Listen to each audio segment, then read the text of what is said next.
ਸੱਜਣੋ ਤੇ ਮਿੱਤਰੋ, ਮੈਂ ਤੁਹਾਡਾ ਆਪਣਾ ਵੀਰ ਮਲਕ ਬਸ਼ੀਰ ਦੇਸ਼ ਪੰਜਾਬ YouTube ਚੈਨਲ ਫੈਸਲਾਬਾਦ ਤੋਂ ਤੇ ਅੱਜ ਅਸੀਂ DC ਆਫਿਸ ਆਏ ਹਾਂ ਤੇ ਜਿੱਥੇ ਅੱਜ ਇੱਕ ਬੜੀ ਖੁਸ਼ੀ ਦੀ ਗੱਲ ਹੈ ਕਿ ਤਿੰਨੋਂ ਤਾਜਰ ਤਨਜ਼ੀਮਾਂ ਦੇ ਨੁਮਾਇੰਦੇ ਵੀ ਸ਼ਾਮਿਲ ਸਨ ਤੇ ਇੱਕ ਸਾਡੇ ਹਰਦਲ ਵੀਰ ਪਾਪੂਲਰ ਮੀਆਂ ਮਨਾਨ ਸਾਹਿਬ ਵੀ ਸਨ ਤੇ ਸਾਡੇ ਨਾਲ ਇਸ ਟਾਈਮ ਅੰਜਮਨ ਤਾਜਰਾ ਸਿਟੀ ਦੇ ਸਦਰ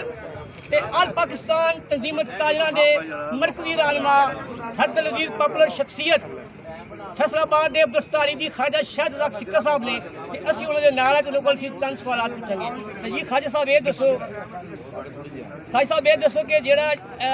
तजावजात के खिलाफ ऑपरेशन हो रहा वा वो सिटी डिस्ट्रिक्ट इंतजामिया तो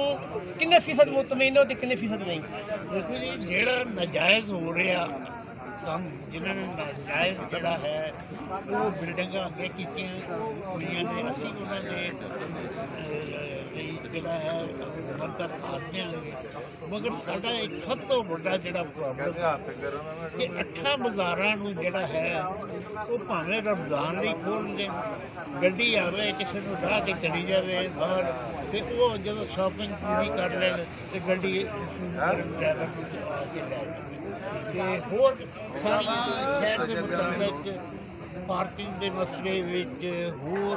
जितने भी मसले ने शहर के मजबूरी बाजार के बाद स्पीड ब्रेकर पुल का जो मसला है वो सारा उन्होंने डिस्कस होया उन्होंने कहा जल्दी असी करावांगे फिर जी अंडरग्राउंड केबल का कचहरी बाजार खोलिया है उन्होंने 1 महीना हो गया उसके बारे भी गल हुई है कि इस रफ्तार को जोड़ा वो तेज तो खाई साहब ये दसो कि फैक्ट्री एरिया टाटा बाजार के दुकानदार दी बेसमेंटा सन जो उन्होंने तिरछे शैड उतारते तो सीधे लाते दरवाजे तो बेसमेंट च पानी भी जाएगा तो हनेरी भी जाएगी तो बारिश भी जाएगी तो वो बारे कोई सिटी डिस्ट्रिक्ट इंतजामिया नूं रिक्वेस्ट की कि इन्होंने कोई रिलीफ दो? देखो जी वो भी गल बिल्कुल उन्होंने की है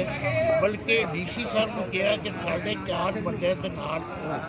आप फैक्ट्री एरिया का विजिट कर रहे हैं क्योंकि जोड़े उत्ते लोग रहते हैं उन्होंने सब तो बड़ा मसला या दुकान उच्ची बनी थले तहखाने ने वो बहुत मसला कि गाहक उत्ते चढ़ नहीं सकते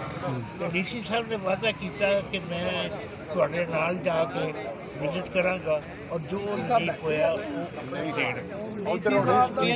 ये सर साडा ख्वाजा शाहद सिक्का साहब हरदल अजीज पॉपुलर शख्सियत गरीब परवर ने तो गरीबों नाल प्यार करने वाले ने तो जीवे जीवे पाकिस्तान जीवे सोना देश पंजाब इस धरती सानू जन्म दिता ये आलने में चुंझ खोलीए असी देश पंजाब के पुत्र हाँ तो पंजाबी साड़ी बोलीए जुड़े रहिए साडे नाल ते रखियो अपना खास ख्याल। शुक्रिया।